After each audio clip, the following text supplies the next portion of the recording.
നമ്മളിവിടെ ഉണ്ടാക്കാൻ പോകുന്നത് ഉണക്കപ്പയറും ബീറ്റ്റൂട്ടും കൂടെയുള്ള ഒരു തോരനാണ്. അതിനാവശ്യമായ ഇൻഗ്രീഡിയൻസ് എന്തൊക്കെയാണെന്ന് നമുക്ക് നോക്കാം.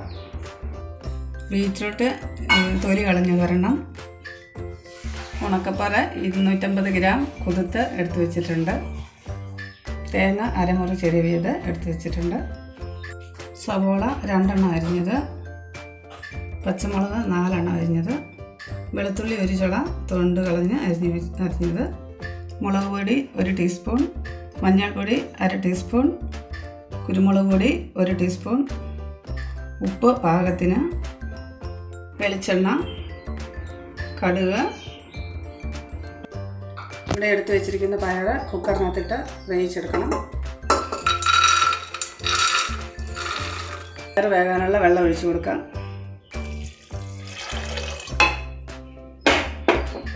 പയർ വേകാനുള്ള വെള്ളം ഇത് മൂടി നിൽക്കുന്ന മാത്രം ഒഴിച്ച് വെച്ചിട്ടുണ്ട്. പയറിന് ആവശ്യമായ ഉപ്പിട്ട് കൊടുക്കുകയാണ്. 1 ടീസ്പൂൺ ഉപ്പ് ഇട്ടിട്ടുള്ളൂ, അത് മതി പയറിനുള്ളത്. 1 ചെറിയ ടീസ്പൂൺ മുളക് പൊടി ഇതിലേക്ക് ഇട്ട് കൊടുത്തു. പയർ നമുക്ക് വേകാൻ വെക്കാം. ഇതിൻ്റെ വേവിൻ്റെ കണക്ക് ഒരു 3 വിസിൽ മതിയാവും. ഇനി നമുക്ക് ഈ ബീറ്റ്റൂട്ട് അരിഞ്ഞെടുക്കാം. അതെങ്ങനെ അരിയുന്നതെന്ന് നോക്കാം.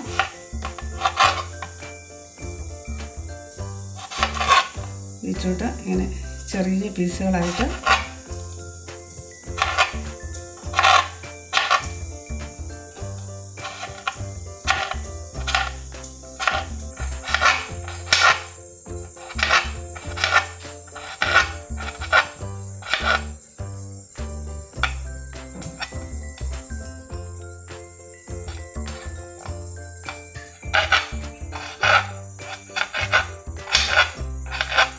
നമ്മുടെ ബീറ്റ്റൂട്ട് എല്ലാം അരിഞ്ഞു കഴിഞ്ഞു. ഏകദേശം ഇത്രയും ബീറ്റ്റൂട്ട് ഉണ്ട്. അത് ഇതുപോലെ ഈ കനത്തിൽ അരിഞ്ഞെടുക്കണം. ഇങ്ങനെ നമുക്ക് പാൻ തീയാൻ വെക്കാം. പാൻ ചൂടായി അതിലേക്ക് നമുക്ക് എണ്ണ ഒഴിച്ചു കൊടുക്കാം. ഒരു 3 ടീസ്പൂൺ എണ്ണയാണ്.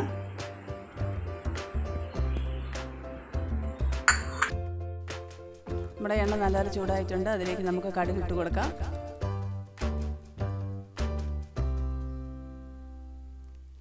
നമുക്ക് സവോള ഇട്ട് കൊടുക്കാം.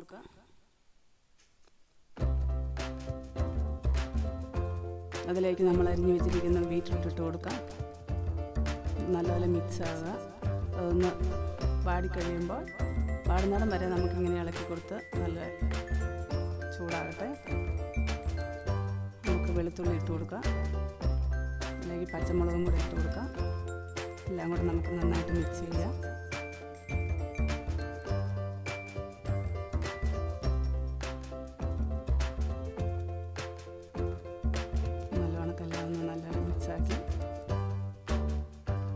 നമുക്ക് അതിലേക്ക് പയറിട്ട് കൊടുക്കാം. അത് വേകാനുള്ള വെള്ളം അതിനകത്ത് തന്നെ ഉണ്ട്. നമ്മളിനി വീണ്ടും വെള്ളം ഒഴിച്ച് കൊടുക്കേണ്ട ആവശ്യമില്ല. പയർ വെന്ത വെള്ളം ഉണ്ട് അതിനകത്ത്. ആ വെള്ളം മതി ഇത് നമുക്ക് വേകാൻ. ഇനി നമുക്കതിലേക്ക് തേങ്ങ ഇട്ട് കൊടുക്കാം. തേങ്ങ നല്ലവണ്ണം നമുക്ക് മിക്സ് ചെയ്യാം. നന്നായിട്ട് നമുക്ക് ഇളക്കി കൊടുക്കാം. എല്ലാം കൂടെ നന്നായിട്ട് മിക്സ് ചെയ്തിട്ട് അതിലേക്ക് നമുക്ക് ഇച്ചിരി മഞ്ഞൾ പൊടി ഇട്ട് കൊടുക്കാം.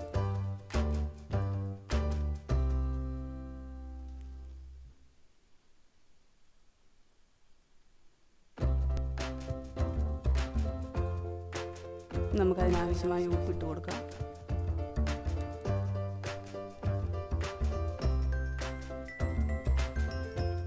നന്നായിട്ട് മിക്സ് ചെയ്യാം. നമുക്ക് എല്ലാം കൂടെ ഒന്നിച്ച് ആകുന്നിടം വരെ ഇളക്കി കൊടുക്കുക.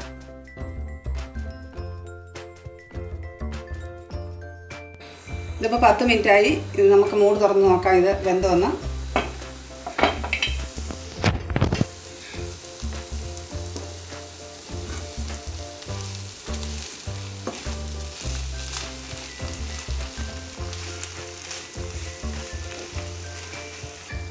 ഇത് വെന്തിട്ടുണ്ട്. നമുക്കതിലേക്ക് 1 ടീസ്പൂൺ കുരുമുളക് പൊടി ചേർക്കാം.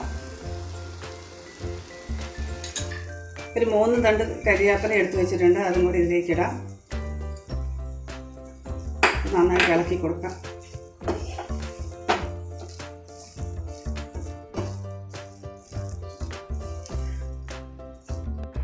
നമ്മുടെ ബീറ്റ്റൂട്ടും പയറും ഇവിടെ റെഡി ആയിട്ടുണ്ട്. നിങ്ങളെല്ലാവരും ഇത് വീട്ടിൽ വെച്ച് നോക്കണം.